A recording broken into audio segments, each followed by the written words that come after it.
намайг Ариун Болд гэдэг. Би болохоор Монгол Улсын их сургуулийн химийн инженерчлэлийн 4-р курсын оюутан. 10 жилийн нийслэлийн 1-р дунд сургуулийг төгссөн. Багасаа л ямар нэгэн тийм асуудал шийдвэрлэхдээ математикийн бодлого бодох ч юм уу. Тэрнээсээ эхлүүлээд ер нь тийм асуудал шийдэх нэлээд сонирхолтой дуртай байсан. Тэгээд бас дунд ангиас эхлээд ер нь химийн шинжилгээ ухаан үзэж эхлээд түүнээс хойш бас тэрэндээ нэлээд дуртай болоод тэгээд тэрнээсээ л ер нь яг сэтэл төрж эхэлсэн.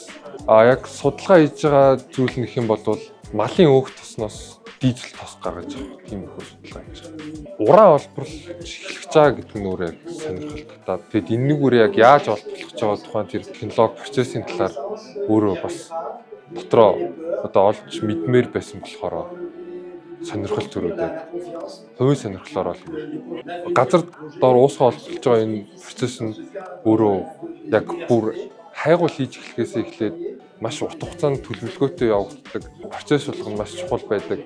Бас анх болохоор ер нь бол бас нэг сайн ойлголтгүй байсан. Одоо болохоор ингээд сайн ойлгож аваад одоо энэ газрын доор яг хүчил бүр дангаар нь одоо хийгээд ер нь байгаль орчинд бас жоохон аюултай зүйл хийгээд байж магадгүй болов гэсэн эргэлзээ байсан. Яг энэ сургалтанд суусны дараа ерөнхийдөө бол бас тайлагдсан гэх юм уу. Одоо энэ уран гэж газрын дор уусгаж байгаа чинь болохоор Монголд тийм цоо шин зүйл байгаа шүү дээ. Туршлагатай тэр Францын мэрэгчлүүд нь монголчуудтай хамтраад ингээд төгшүүлнэ гэдэгт бол итгэлтэй байгаа. Одоо нөө уул уурхай гэхээр нэг бидний төсөлд бол ингээд маш их тийм газар шороо ухаад, тоос шороо босгоод янз бүрийн маш их хог хаягдал гаргаад, овоолго үүсгээд тэр нь тэгээд тоос шорооны бохирдол, агаарын бохирдол, хөрсний бохирдол гэл ер нь бол байгаль орчинд нэлээд хортой гэдэг ойлголттой байгаа. Тэгэнгүүт газрын дор уусгахын олборлох нь болохоор газар шорооны ажил, машин техникийн хүн техникүүд явах тиймэрхүү зүйл ерөөсөө огт байхгүй.